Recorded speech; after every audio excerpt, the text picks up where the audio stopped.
So now we have the basic kind of API call with New York Times working, but we are doing it really wrong by putting our key here in our file directly. So you would be able to see it if I push this code onto GitHub, and that could lead to all the security issues we were talking about.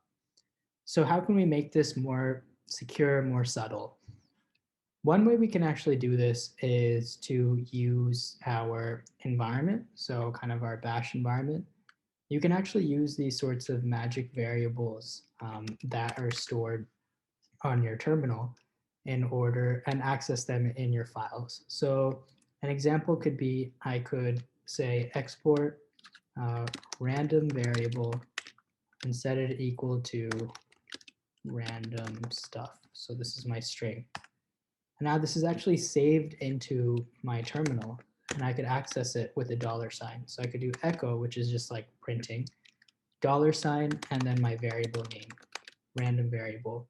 And that would show up as random stuff. So it's being saved here in the background. And you could actually then access it inside of your code by doing os.getEnv and then the name of your variable. So in this case, we're saying random variable. And you would be able to access it without needing this line of code where you're actually defining that key. And remember, you need to import OS in order to do this. So in our case, let's name this better, but we could do export NYT key and equals to whatever your key is. So you would copy paste this in from your developer portal app and then press enter. And then after that, if you did echo $NYT key, then it should output the key that you just put in. So I've already put that in. I have NYT key. I'm not going to show you here though. And the only thing we need to do is write in this line os.getEnv, instead of random variable, we can now put NYT key. So now my key is not being stored anywhere on my actual Python file in the code that it's going to. It's just being stored locally on my machine separately. Let's try running this and make sure that everything is still working. So Python and then the file name. And here we go. I'm getting my GameStop articles again. But so there's an issue with this. If we do it in this way, then if I exit out of my terminal, so I just click close, and then I open it up again, and then I try to access this key that I had made earlier, you're not actually going to be able to do that. It shows up blank because whatever sort of environment variables you've created on the terminal, they stay in the terminal in that session, and then they're gone for the next session. So we actually have to make this more permanent now, so you can always use it no matter what session you're in. So to do that, we can actually use what's called an env file or environment file. And that's pretty simple to make. You can call it anything you want, .env. I'm just going to call it .env itself. You don't even need a name after that. So touch.env to create that file. Remember, it's a hidden file because it starts with a dot here.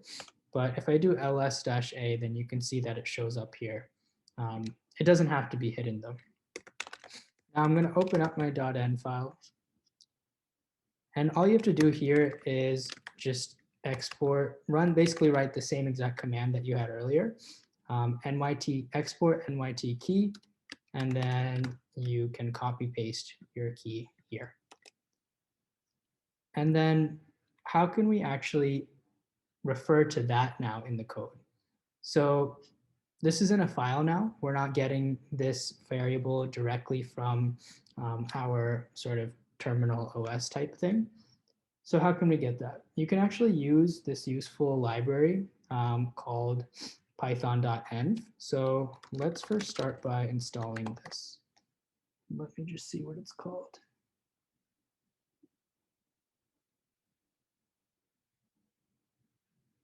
So you can run pip install -u for some reason, and then python.env. Okay, have that downloaded. And now let's actually use it. So we're going to import this library now. So from .env, you import load.env, and also this helper function find.env that we're going to use. And then the next thing that we do is we run this line of code, load.env, at the beginning of our file. And then what find.env does is it's basically looking for any .env file in your current directory. So you don't have to provide the exact path then, and it can be a little bit easier. So you start with this code here.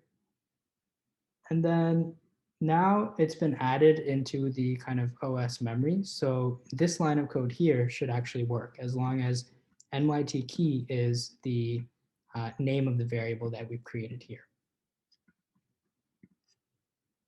So I've updated .env with my actual key and everything else is the same. Let's try running the code and see that it still works.